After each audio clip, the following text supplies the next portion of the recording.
प्रकार के फल फूल लगे हुए हैं, और खग मने पक्षी, मृग मने हिरन, और सारे बनचर जो भी हैं इधर उधर जो भाग फिर रहे थे, घूम फिर रहे थे, देखने में बड़ा मनमोहक हुआ। और वहीं पर एक विशाल शैल था, यानी पर्वत, उसी पर चढ़ करके हनुमान जी लंका के दृश्य को देखने लगे दूर से ही। उमान कछु कपि के अधिकाई, प्रभु प्रताप जो कालहि खाई। गिरि पर चढ़ी लंका ही देखी, कहीं न जाए अति दुर्ग विशेषी। शिव जी कहते हैं, यानी उमा न कछु कपि कै अधिकाई, मने शिव जी कहते हैं कि हे उमा, इसमें बानर हनुमान की कुछ बड़ाई नहीं है, यह प्रभु का प्रताप है जो काल को भी खा जाता है। प्रभु प्रताप जो काल ही खाई, प्रभु का ये जो प्रताप है जो काल को भी खा जाता है। हाँ, और पर्वत पर चढ़ करके उन्होंने लंका को देखा तो वो दुर्ग जो किला था रावण का, उसका वर्णन कौन कह सकता है, बताइए। कुछ वर्ण ही नहीं जाता है उसका शोभा, ऐसा किला है। अति उतंग जल निधि चहु पासा, कनक कोट कर परम प्रकाशा। वह अत्यंत ऊंचा है, उसके चारों ओर समुद्र हैं, सोने के परकोटे, चार दीवारी का परम प्रकाश हो रहा है, सोना जैसा एकदम प्रकाशमय हो रहा है। कनक कोटि विचित्र मणिकृत, सुंदराय तना घना। उच्च हट हट सुभट विधि, चारुपुर बहु विधि बना। गजबाज खच्चर निकर पदचर, रथ वरुथनी को गने। बहुरूप निश्चर जूथ यतिवर, सेन वर्णत नहीं बने। मतलब विचित्र मणियों से जड़ा हुआ सोने का परकोटा है, उसके अंदर बहुत से सुंदर सुंदर घर हैं, चौराहे, बाजार, सुंदर मार्ग और गलियां हैं। सुंदर नगर बहुत प्रकार से सजा हुआ है। हाथी, घोड़े, खच्चर के समूह तथा पैदल और रथों के समूहों को कौन गिन सकता है। अनेक रूपों के राक्षसों के दल हैं। उसकी अत्यंत बलवती सेना वर्णन करते नहीं बनती है, ऐसा शोभा था लंका का। वन बाग उपवन वाटिका सर, कूप वापी सोहहीं।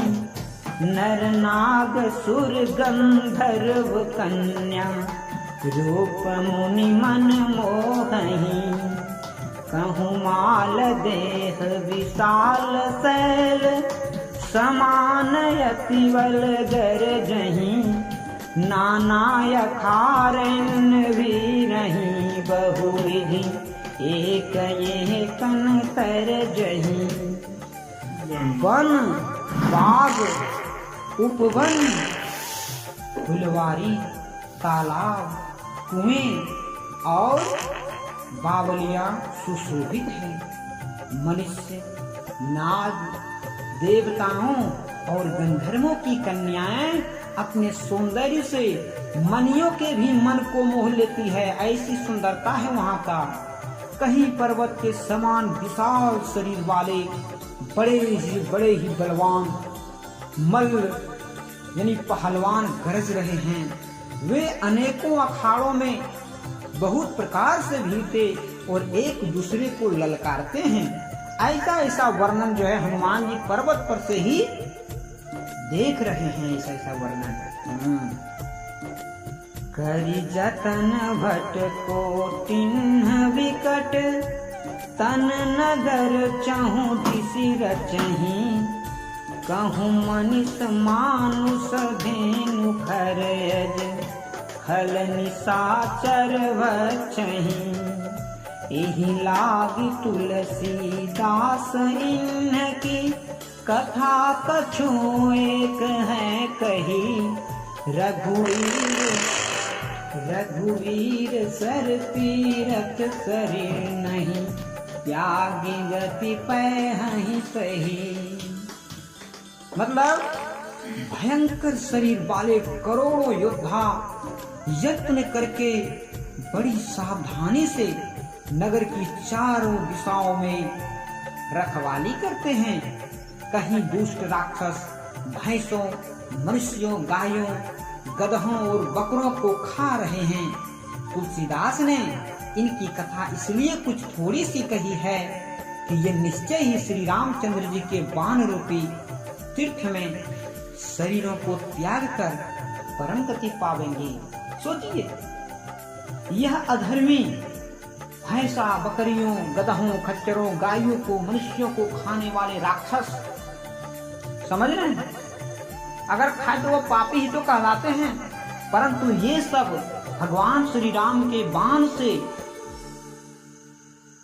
तर जाते हैं, पापिष्ट हैं, फिर भी तर जाते हैं। तुलसीदास जी ऐसा कहते हैं, इसीलिए बहुत कम वर्णन किया है इसका। दोहा पुर रखवारे देखी बहु कपि मन किन्ह विचार अति लघु रूप धरौनि से नगर कराओ पैसार सियावर रामचंद्र की जय पवन सुत हनुमान की जय। हाँ, तो इसका अर्थ यह हुआ कि नगर के बहुसंख्यक रखवालों को देख करके हनुमान जी ने मन में विचार किया कि अत्यंत छोटा रूप धरूंगा और रात के समय नगर में प्रवेश करूंगा। यह विचार किए, सारा कौतूहल मतलब कौतुक वहां से हनुमान जी उसी पर्वत पर से देख लिए। तब मन में विचार किए कि रात में जो है छोटा सा रूप धर करके लंका में प्रवेश करूंगा। यह सोचे थे हनुमान जी।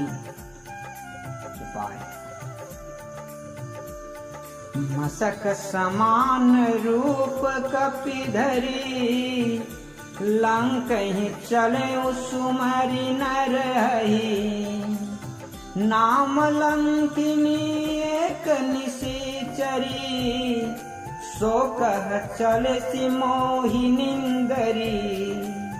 देखिए, जब यह सोच कर के आगे बढ़ते हैं हनुमान जी, एक मच्छर का रूप धारण कर लेते हैं और वह जो है मच्छर का रूप धारण करके लीला करने वाले भगवान श्री रामचंद्र जी का स्मरण भी किए और लंका में प्रवेश करने की, हाँ, तो एकदम छोटा सा रूप धारण करके लंका में जो है घुसना चाहे, प्रवेश करना चाहे।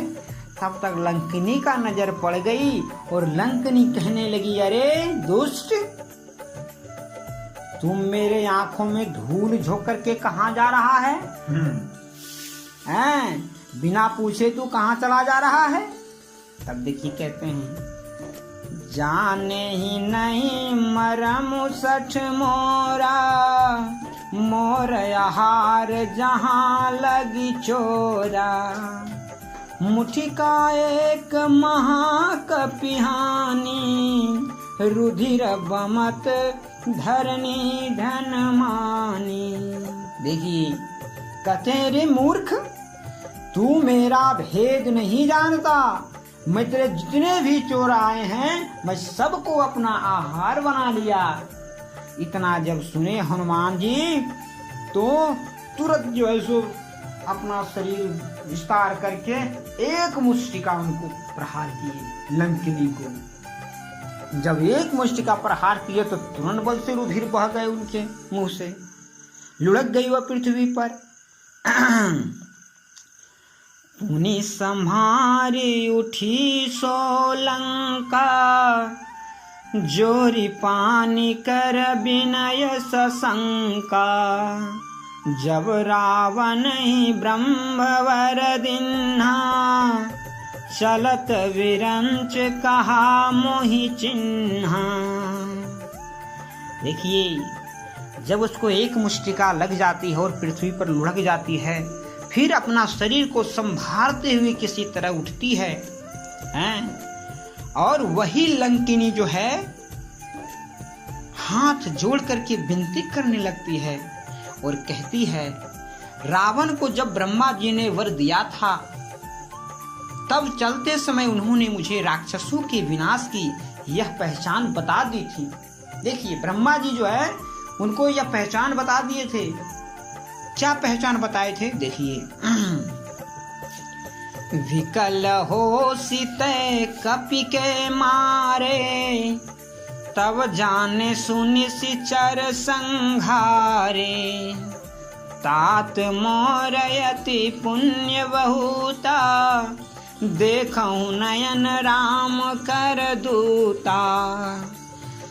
जब तुम एक बंदर के मार से बेहोश हो जाएगी, व्याकुल हो जाएगी, तब तू समझ लेना कि अब राक्षसों कुल का संहार आ गया है। हे तात, मेरे बड़े पुण्य हैं जो मैं श्री रामचंद्र जी के दूत को अपने आंखों से देख पाई। ऐसा लंकिनी बोले हनुमान जी से।